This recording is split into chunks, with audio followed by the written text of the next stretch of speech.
Vous êtes de plus en plus nombreux à nous suivre sur RTI 1. Bonjour et bienvenue dans ce 6h30. Et on démarre avec les activités du chef de l'État. Le président de la République, Alassane Ouattara, s'est entretenu samedi après-midi à sa résidence avec son homologue nigérien Mahamadou Issoufou, qui effectuait une visite d'amitié et de travail en Côte d'Ivoire. Les deux chefs d'État ont fait un tour d'horizon des relations de coopération entre la Côte d'Ivoire et le Niger. Ils ont également évoqué les questions régionales et internationales. Et avant de quitter Abidjan, Mahamadou Issoufou a échangé avec la communauté nigérienne vivant en Côte d'Ivoire. Des échanges qui ont porté sur les conditions de vie de la diaspora nigérienne en Côte d'Ivoire. En retour, le président nigérien a présenté à ses concitoyens l'état de santé du Niger. Le film de la rencontre avec Mahama Traoré.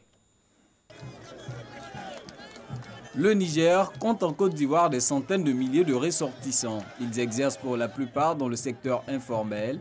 À la faveur de la visite officielle effectuée ce samedi en Côte d'Ivoire, le président de la République du Niger a tenu à rencontrer ces Nigériens qui vivent depuis des décennies en Côte d'Ivoire. Question pour Mahamadou Issoufou de s'enquérir des conditions de vie de ses concitoyens en terre ivoirienne. Selon Abdou Djibo, président du Haut Conseil des Nigériens de Côte d'Ivoire, ils vivent en symbiose avec toutes les autres populations. Cependant, la diaspora nigérienne en Côte d'Ivoire, notamment les mineurs, reste confrontée à des difficultés d'identification. En répondant à cette préoccupation en langue haoussa, le chef de l'État nigérien rassure que des mesures seront prises par son gouvernement dans les prochains jours. Mahamadou Issoufou a également présenté à ses concitoyens le bilan de son programme de gouvernance, programme dont l'axe majeur repose sur la quête de l'autosuffisance alimentaire avec la mise en œuvre du plan des 3 N, à savoir les Nigériens nourrissent les Nigériens. À en croire le président nigérien, ce plan rencontre un franc succès dans les 8 régions du pays. Sur le plan politique, il a informé les Nigériens de Côte d'Ivoire de sa volonté de ne pas briguer un 3e mandat à la tête du Niger. Ces échanges fructueux et rassurants ont mis fin à la visite d'amitié et de travail de 24 heures du président Mahamadou Issoufou en Côte d'Ivoire, une visite qui aura permis de consolider les relations entre les deux pays. C'est aux environs de 17 heures que le chef de l'État du Niger a quitté la Côte d'Ivoire. Et toujours au chapitre des activités présidentielles, les lampions se sont éteints hier samedi sur la 39e édition du Popo Carnaval. Le vice-président Daniel Kablan-Duncan, parrain honoraire de l'événement, a indiqué que la culture est un vecteur important de développement. Il a invité le peuple abouré à perpétuer sa tradition. Daniel Kablan-Duncan avait à ses côtés le ministre d'État, ministre de la Défense Ahmed Bakayoko, parrain de l'édition 2019 du Carnaval de Bonois. Tout autre chose, à présent, l'émission de télé-réalité de 1 à 12 consacrée aux enfants s'est achevée au Palais de la Culture de Trècheville. Yapo Samuel, c'est le nom du grand vainqueur de la saison 1 de l'émission. Anne-Désirée Oloto, marraine de l'événement, a encouragé cette approche qui favorise le développement personnel de l'enfant. Le reportage de Christelle Bédédia est commenté par Serge Coléa. Regardez.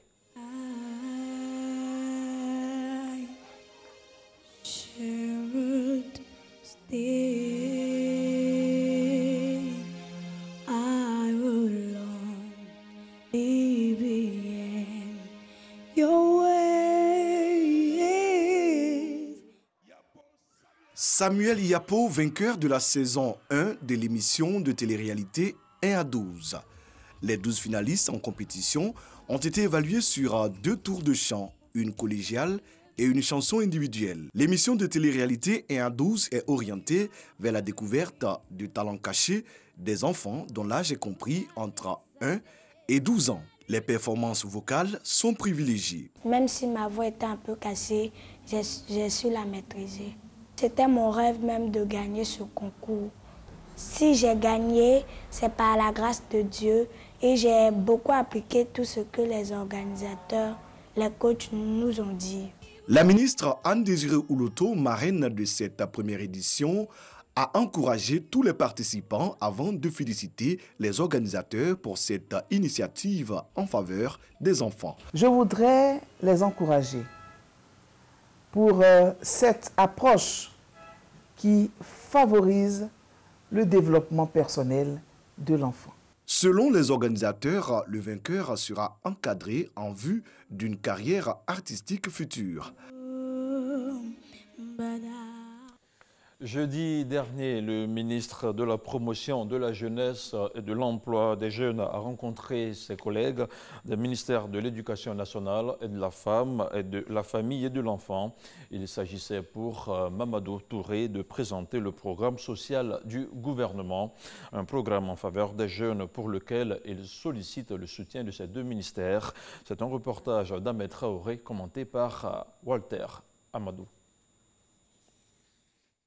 Le ministère de l'Éducation nationale, de l'enseignement technique et de la formation professionnelle et le ministère de la Femme, de la Famille et de l'Enfant, deux institutions liées aux problématiques de la jeunesse visitées par le ministre Mamadou Touré.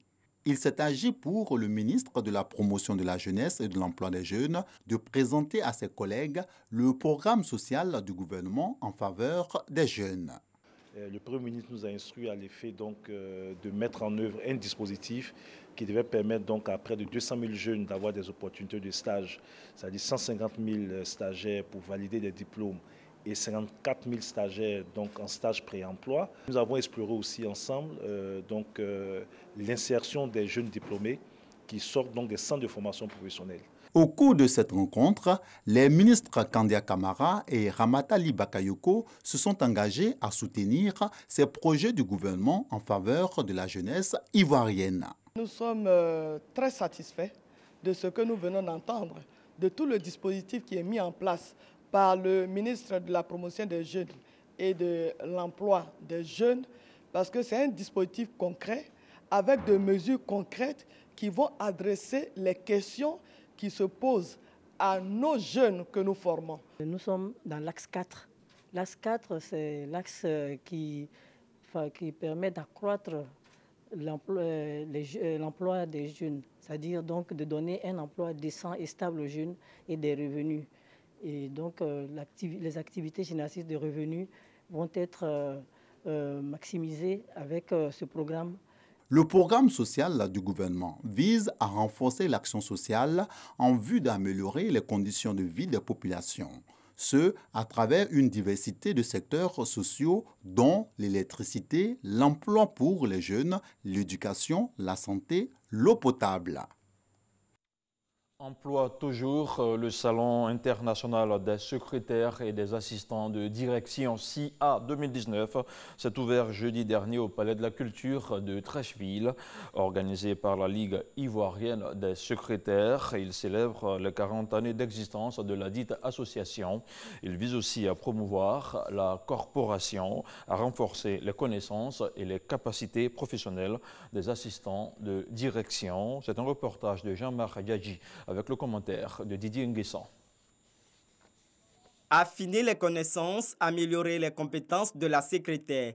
C'est le sens du thème retenu pour la 3e édition du Salon international des secrétaires et des assistants de direction. De l'assistanat collaboratif à l'assistanat managérial. Organisé par la Ligue ivoirienne des secrétaires, ce colloque valorise la profession et la promotion du genre.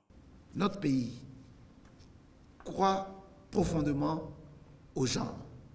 Et son Excellence, le président Alassane Ouattara, a voulu faire de la promotion du genre un des socles de la marche de la Côte d'Ivoire vers l'émergence. Je suis heureux que vous ayez choisi comme thème de marcher résolument vers l'émergence par la valeur que vous incarnez en tant qu'assistante pour améliorer la qualité des services dans nos administrations, dans nos entreprises.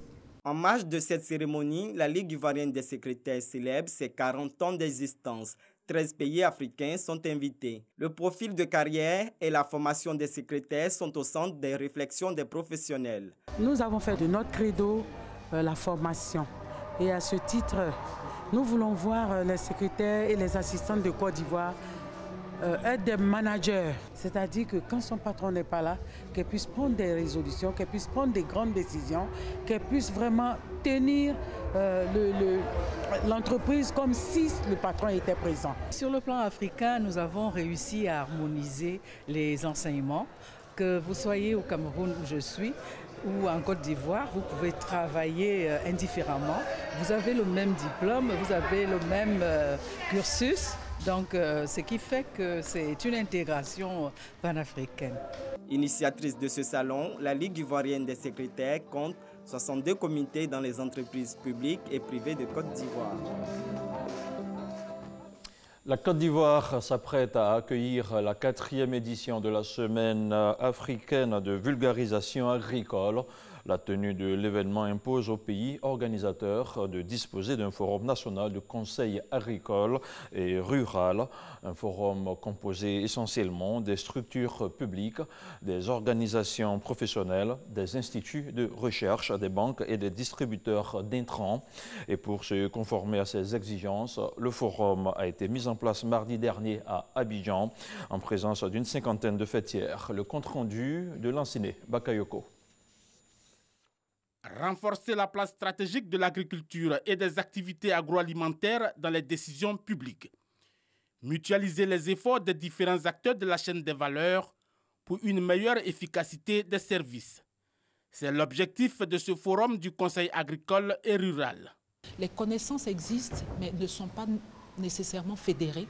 Et nous avons trouvé qu'il était temps pour que la Côte d'Ivoire se dote d'une plateforme de ce genre, d'un forum de conseil agricole et rural, de pouvoir diffuser plus rapidement les innovations qui sont proposées par les centres de recherche et les universités.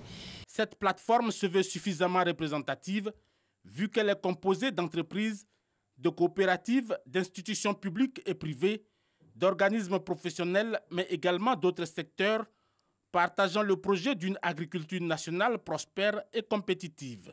Notre projet premier, c'est de sensibiliser les différentes parties, les acteurs, à adhérer au Forum national.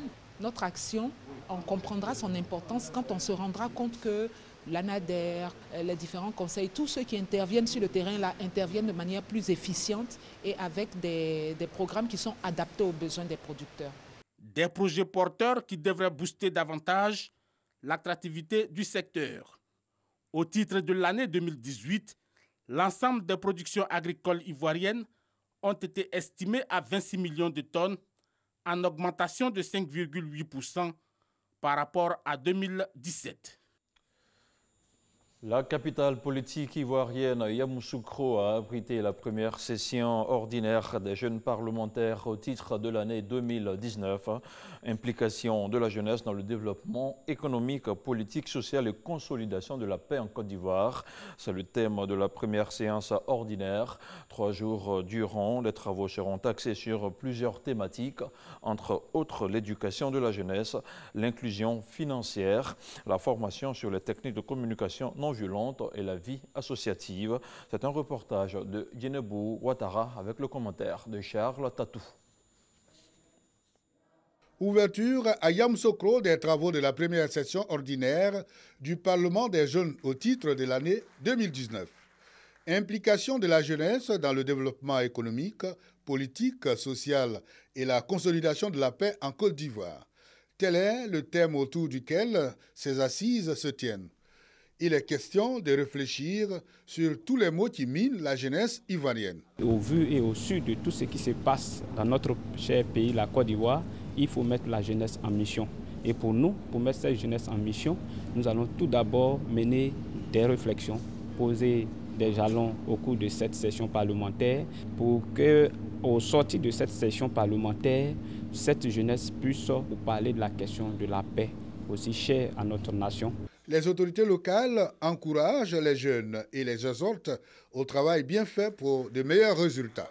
Mais moi, je ne peux que leur dire d'être sérieux dans ce qu'ils font pour avoir des résultats, de travailler convenablement pour qu'on puisse avoir le résultat. Parce que les thèmes qui sont évoqués, ce sont des thèmes d'actualité qui concernent toute la Côte d'Ivoire. 3 jours durant, les jeunes venus de 20 régions du pays seront instruits sur plusieurs thématiques, entre autres la formation sur les techniques de communication non violente et la vie associative, l'éducation de la jeunesse à l'inclusion financière, financement des projets et opportunités d'emploi pour les jeunes.